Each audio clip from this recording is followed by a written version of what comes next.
I want to now transition to Sam Darnold. I want to ask you this question, Caleb, as a New York Jets fan. Would you move on from Sam Darnold? Would you trade him away and get some draft capital for him?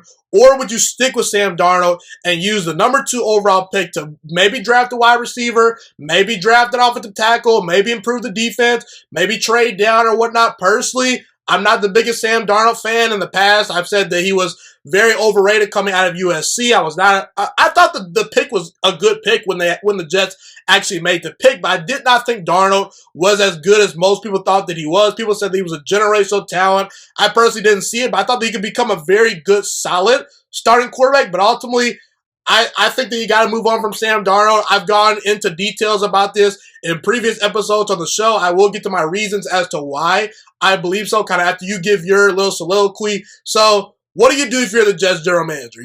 Are you moving on from Darnold, or are you keeping him? What have you seen from him?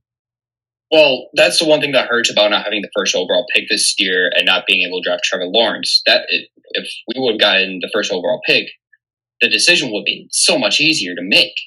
Now you have to wonder, you touched on how players leave Gase and get better.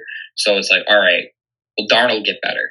What's left of Darnold? Can we fix him up? And the LaFleur offense, or the Shanahan offense, what LaFleur is going to bring in, is a style of offense that could make Darnold work. However, I've watched him, his rookie season, he was trending up.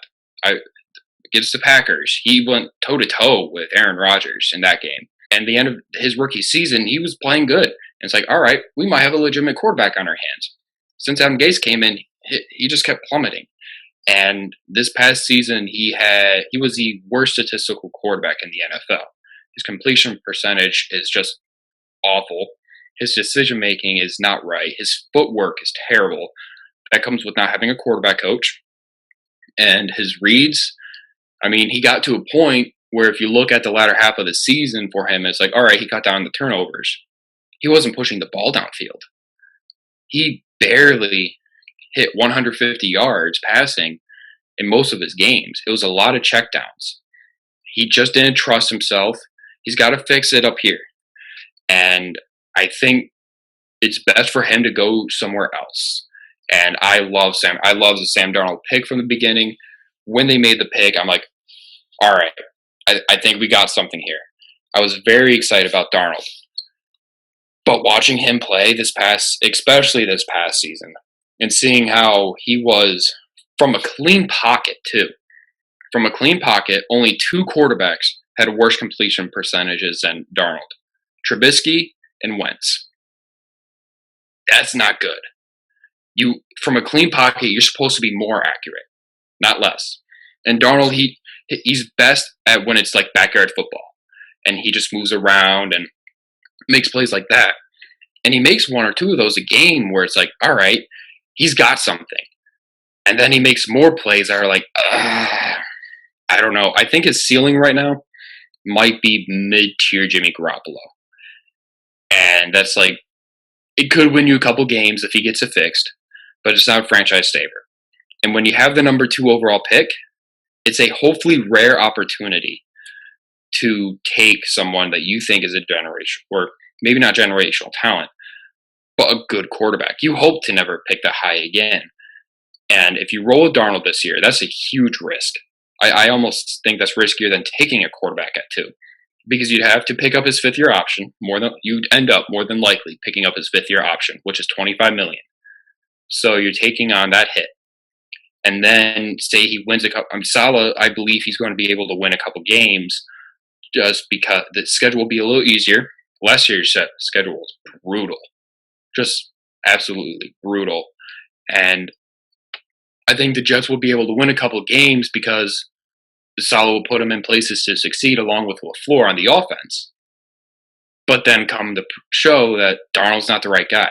So you could be picking at like 10, 15, something like that. I'm just You're looking big picture. You're not just looking at this upcoming year. You're looking at big picture. You think that Darnold is not a high enough you don't think his ceiling is as high enough to where, okay, he's going to be a legitimate game-changing franchise quarterback. That's kind of where you're going, right? Right. He's got like maybe Alex Smith, Jimmy Garoppolo type level. Like that's what I see. And then in a year from now, are we going to be in a position if we keep Darnold where it's like you're going to pay him a crap ton of money eventually because even guys like Jared Goff and like Kirk Cousins, they cost a lot of money. It's a lot of money for a franchise quarterback. And I'll get to it in a little bit. I'll let you finish your point. But I kind of want to, say, okay, this is my perspective on Darnold. Okay, obviously, I talked about how I really didn't like him, coming out of USC. I liked him, but I didn't love him like some of the scouts saying that he was going to be this generational talent. I just didn't see it, And really, when you look at the quarterbacks, you look at Justin Fields, Trey Lance. Let's say maybe the Jaguars, for whatever reason, pass with Trevor Lawrence, okay? You look at Fields, Lance, and Lawrence.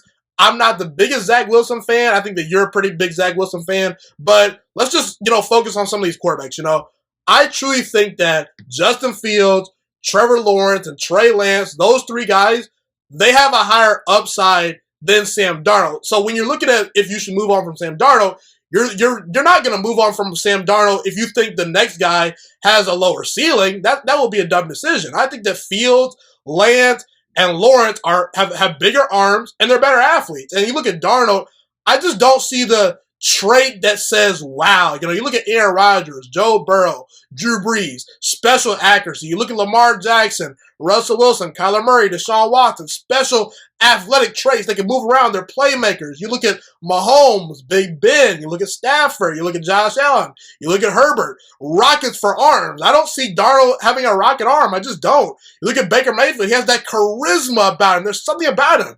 Darnold just seems a little too timid for me. And I didn't even mention guys like Dak Prescott, Ryan Tannehill, and Jared Goff and Matt Ryan, who have been to Super Bowls. You look at Carson Wentz, he fell apart this year, but Carson Wentz is a more talented quarterback than Sam Darnold.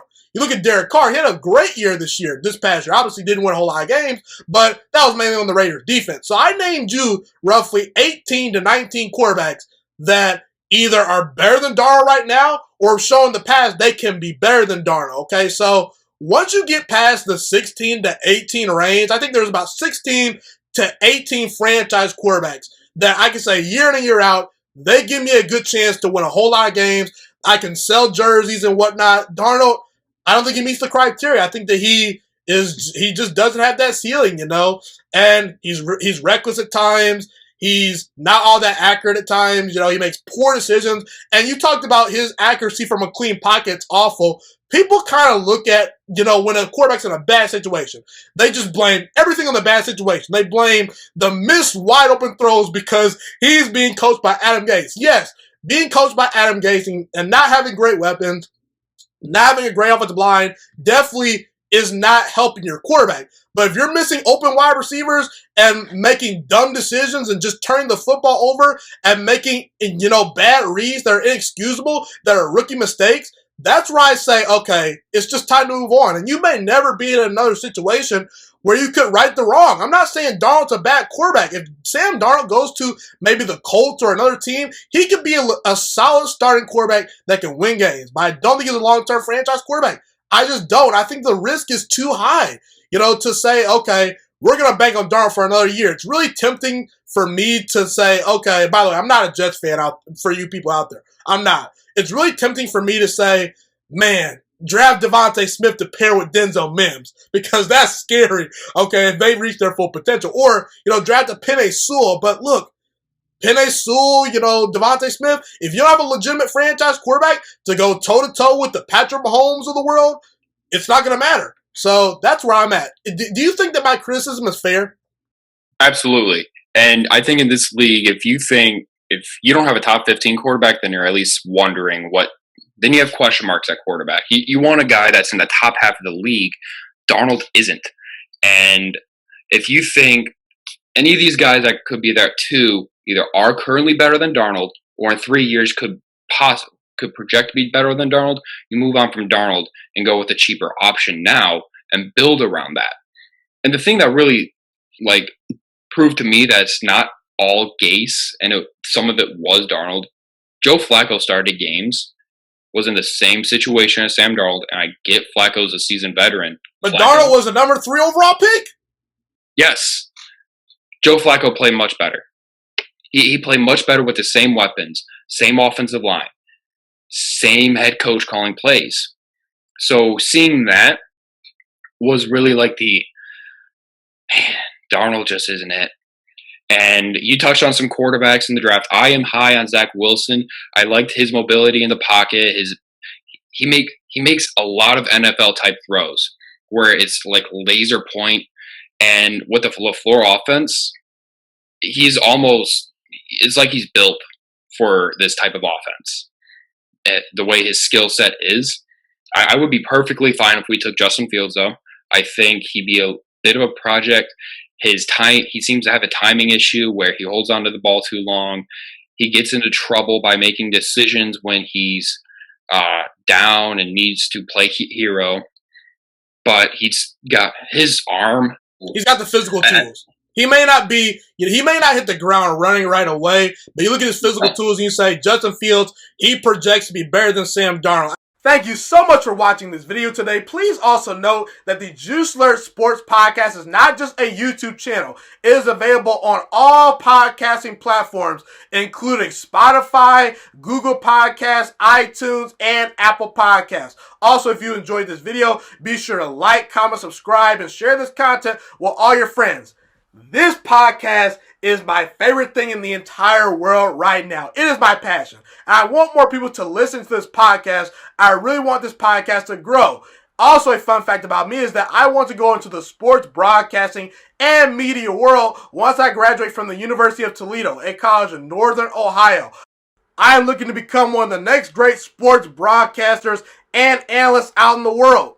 And I potentially would like to start my own network if this podcast really truly grows. Or if I fall short of that goal, I would love to work for a big time network like ESPN or Fox Sports 1. I am open to all networks. So if you believe in my dreams and you see or hear my passion through the screen, be sure to tell all your friends about the Juiciest Sports Podcast. Stay motivated, you guys. Have a God bless day, and I'm out.